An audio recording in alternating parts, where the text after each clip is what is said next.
शहरातील काटेमानिवली येथील Sai new English school या खासगी शाळेतील एक धक्कादायक प्रकार उघडकीस आला आहे। शाळेच्या मुख्याध्यापिका आणि शाळा व्यवस्थापन समिती सदस्य यांचा शाळेच्या आवारातच अश्लील चाळे करतानाचा व्हिडिओ समाज माध्यमावर व्हायरल झाला आहे।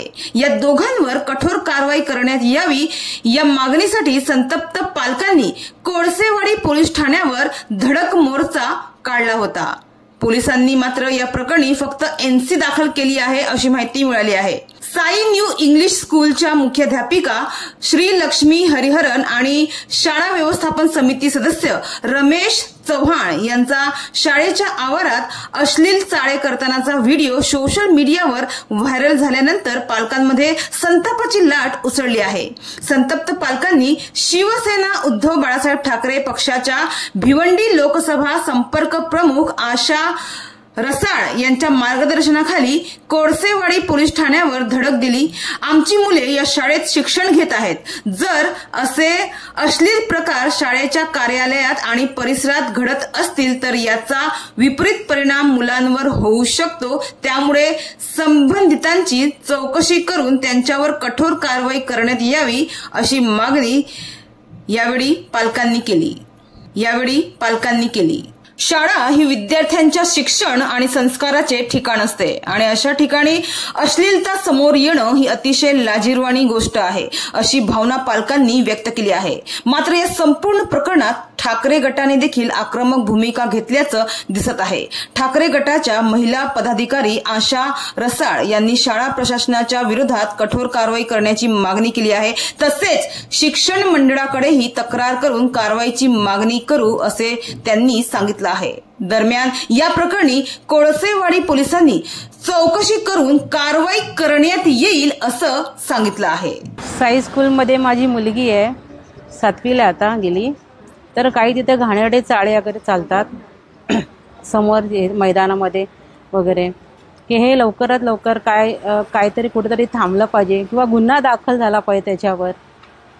यासाठी मी इथे तक्रार नोंदवायला आलेली आहे। काय माहिती तिकडली मेन टीचर म्हणून लक्ष्मी टीचर आणि तिच्यासोबत एक जो माणूस आहे तो मला एवढ्या दिवस वाटलेला की ते मिस्टर आहेत म्हणून, पण ते मिस्टर नाहीत, कोणतरी अनोळखी माणूस आहे। त्यांचे ते अफेअर चालतात।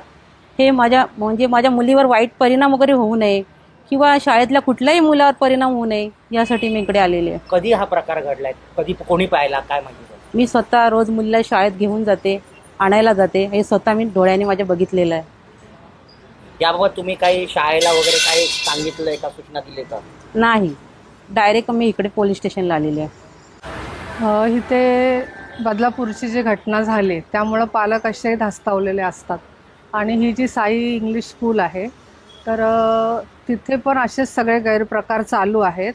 शाळेच्या आता मॅडमनी जे सांगितलं की शिक्षिका आहे आणि तो कोणतरी एक जण आहे, तर ती शिक्षिका तर आहेच, पण ती शाळेची ओनर पण आहे, मॅनेजमेंटमध्ये ती प्रमुख आहे श्री लक्ष्मी म्हणून, आणि तिचा साथीदार आहे रमेश चव्हाण, तर तो पण शाळेच्या मॅनेजमेंटमध्ये आहे। आणि शाळेमध्ये शाळेच्या ऑफिसमध्ये बसून आणि शाळेच्या प्रांगणामध्ये त्यांचे अतिशय घाणेरडे चाळे चालतात आणि त्याची विद्यार्थ्यांकडे पण घाणेरडी नजर आहे असं बऱ्याच पालकांची तक्रार आहे। आता स्वतः ते ऑफिसमध्ये बसून एवढे अश्लील चाळे करतात, त्याचे व्हिडिओ सगळ्या शिक्षकांमध्ये व्हायरल झालेले आहेत। शिक्षकसुद्धा त्रस्त आहेत, शिक्षकांनाही वाटतं यांच्यावरती कारवाई झाली पाहिजे। आणि आता शाळेमध्ये ऑफिसमध्ये एवढं अश्लील प्रकार घडत आहेत, त्याचे व्हिडिओ घेऊन आम्ही आता कोळसेवाडी पोलीस स्टेशनला आलेलो आहोत। परंतु पोलिसांचं म्हणणं असं आहे की हे शिक्षण विभागाचं काम आहे, आम्ही गुन्हा दाखल करून घेणार नाही, जास्तीत जास्त आम्ही एनसी करू। आता माझं म्हणणं पोलीस प्रशासनाला हे आहे की हा खूप गंभीर गुन्हा आहे। शाळेच्या प्रांगणात लहान विद्यार्थ्यांसमोर हे एवढे घाणेरडे चाळे शाळेचेच ट्रस्टी करतायत, तर हे खूप मोठा म्हणजे हा गंभीर विषय असून सुद्धा पोलीस काय आम्हाला म्हणावी तसं आता सहकार्य करत नाही आहे। आम्ही थांबलेलो आहोत की आमची FIR दाखल करा, बाकी मग पुढे आम्ही जे शाळेच्या संदर्भात शिक्षण विभाग असो किंवा काय पुढे मंत्रालयामध्ये आम्ही शिक्षण मंत्र्यांना भेटू, सगळं करू, ट्रस्टी धर्मदाय आयुक्तांना भेटू, पण जी प्राथमिक त्यांनी जी आमच्या म्हणजे ही ॲक्शन घेतली पाहिजे त्याला पोलीस प्रशासन नाही बोलते। नाही, पोलिसांनी आज जर ॲक्शन घेतली नाही तर आम्ही शिवसेना उद्धव बाळासाहेब ठाकरे पक्षातर्फे एकदम जोरात आम्ही आंदोलन सोडू, कारण हा विद्यार्थ्यांचा खूप गंभीर, त्यांच्या सुरक्षिततेचा गंभीर प्रश्न आहे.